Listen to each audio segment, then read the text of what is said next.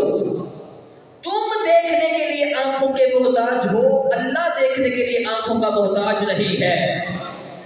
توجہ ہے، تم سننے کے لیے کانوں کے محتاج ہو، اللہ کانوں کا محتاج نہیں. تم بولنے کے لیے زبان کے محتاج ہو، اللہ زبان کا محتاج نہیں. وہ جو محتاج ہوتا ہے وہ اللہ نہیں ہوتا، اللہ محتاج نہیں. اس نے کہا مولا مجھے یہ سمجھ میں نہیں آ رہی، ذرا مجھے اور تفصیل سے سمجھائیں. اور خدا کی قسم کیا حکمت ہے آل محمد کی. امام نے دیکھ کے اس کو کیسے سمجھایا. امام نے کہا کبھی تم نے خواب دیکھا ہے؟ کہا کہ مولا میں ہر روز خواب دیکھتا ہوں. کہا کہ بتاؤ کل رات تم نے کیا خواب دیکھا؟ کہا میں نے کل رات خواب دیکھا کہ میں نے اپنی بیگم سے کہا کہ کل تم تیار ہو جانا، ہم کہیں گھومنے پھرنے نکلیں گے. توجہ ہے، میں نے رات میں خواب دیکھا، اپنی بیگم سے کہا کہ رات کو تم کل تیار ہو جانا، گھومنے پھرنے نکلیں گے. امام نے کہا تو سویا ہوا تھا، تیری آنکھیں تو بند تھی، تو نے خواب میں بیگم کو کیسے دیکھا؟ توجہ ہے، اور پھر تو نے اپنی بیگم سے کہا کل تیار ہو جانا، گھومنے پھرنے جائیں گے. توجہ ہے، تو نے سویا ہوا تھا، تیری زبان تو بند تھی، تو نے بیگم سے بات کیسے کی؟ امام نے فرمایا جس طرح خواب کے اندر تو بغیر آنکھوں کے دیکھ رہا تھا، بغیر کانوں کے سن رہا تھا، بغیر زبان کے بول رہا تھا، اسی طرح اللہ بغیر آنکھوں کے دیکھتا بھی ہے، بغیر کانوں کے سنتا بھی ہے، بغیر زبان کے بولتا بھی ہے. لہذا اللہ میں معصوم نے سمجھایا ہے کہ اللہ دیکھنے کے لیے آنکھوں کا محتاج نہیں ہے، بولنے کے لیے زبان.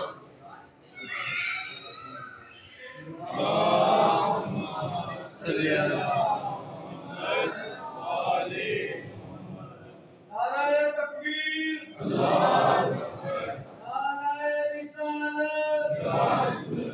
تو بغیر آنکھوں کے دیکھتا ہے، بغیر کان کے سنتا ہے، بغیر زبان کے بولتا ہے. اسی طرح اللہ بغیر آنکھوں کے دیکھتا ہے، بغیر کان کے سنتا ہے، بغیر زبان کے بولتا ہے. لہذا منبر پہ یا جیسے بھی جب بھی گمراہی پھیلی جاتی ہے وہ متشابہ آیات کے ذریعے پھیلی جاتی ہے، کیونکہ متشابہ آیات کے کئی مطلب نکلتے ہیں اور حقیقی مطلب وہی ہوتا ہے جو بات سے قرآن بیان کرتا ہے. لہذا محکم آیتیں وہ ہیں جو ام الکتاب ہیں. لہذا پروردگار ارشاد فرماتے ہیں جن کے دل ٹیڑھے ہوتے ہیں وہ متشابہ آیات کی پیروی کرتے ہیں. توجہ ہے، جن کے دل ٹیڑھے ہوتے ہیں وہ متشابہ آیات کی پیروی کرتے ہیں اور فساد برپا کرتے ہیں. اور ہدایت حاصل کرنے کے لیے سب سے پہلی شرط یہ ہے کہ انسان کا دل ٹھیک ہونا چاہیے، دل ٹیڑھا نہ ہو. اگر انسان کا دل ٹیڑھا ہو، اگرچہ وہ مصطفیٰ کا صحابی کیوں نہ ہو، ساری زندگی مصطفیٰ کے ساتھ کیوں نہ گزاری ہو، اسے ہدایت نصیب نہیں ہوگی. نعرہ حیدری.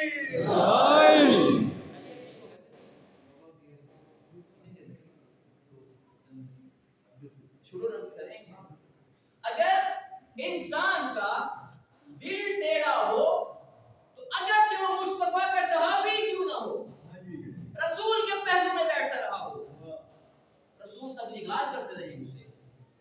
لیکن اسے ہدایت نصیب نہیں ہوتی۔ اور جس کا دل ٹھیک ہوتا ہے اگرچہ وہ چرچ میں بیٹھا ہوا پادری کیوں نہ ہو، اللہ اسے ہدایت عطا کر دیتا ہے۔ تو ہدایت لینے کے لیے سب سے پہلے ضروری ہے کہ انسان کا دل ٹھیک ہونا چاہیے۔ میں آپ کے سامنے بیان کروں ایک واقعہ مشہور، جناب مولا کائنات علی ابن ابی طالب اللہم صلی اللہ محمد واقعہ بڑا اچھا ہے، میں چاہتا ہوں اسپیکر تاکہ وہ پیچھے والے میں